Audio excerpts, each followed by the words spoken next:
we were lucky that Hampshire Cricket gave us a box. We haven't done it for a couple of years, but we could bring people along to watch cricket.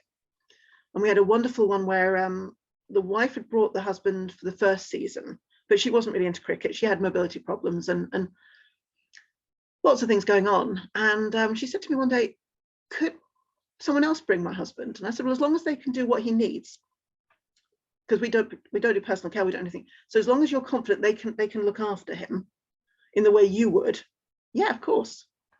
So beginning of next season, he turned up with his grandson, who was about 18, 19. And they had a wonderful time. So granddad and grandson.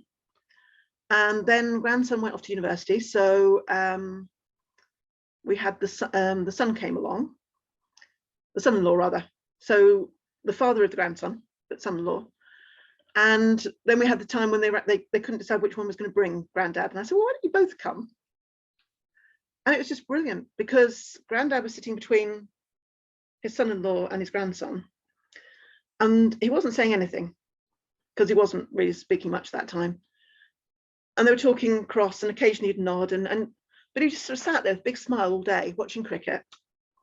And they had a wonderful time because it was a boys' club. I was taking them tea and cake and whatever. Even took their lunch out to them when I think when they were ready. But it was just this thing where they didn't have to talk because it was natural. You don't necessarily. They talk about what's going on. And the son-in-law said to me afterwards, it was brilliant because he got to sit in a box or just outside the box in the private area of Hampshire Cricket. Free session. He spent the whole day with his father-in-law and his son, having a great time. If they tried to do something similar in the bungalow, they'd all been sitting in, 4 walls trying to work out what to do, and within 10 minutes of being uncomfortable. But in that setting, it wasn't. And as an add-on to that, I get massive brownie points from my mother-in-law because she's just had a day off. And she's known that, her husband's really, and that's the thing, she knew her husband was really happy, so she didn't feel guilty. So she was off doing stuff because she was into crafts and things.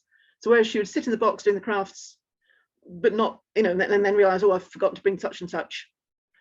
She was at home doing all the things she liked, or going out with friends, knowing that they were just having such a lovely time. But and it was just so easy. And I always think about that. How do you get people doing things that they enjoy doing together? And yeah, I think outside the box sometimes because it might work.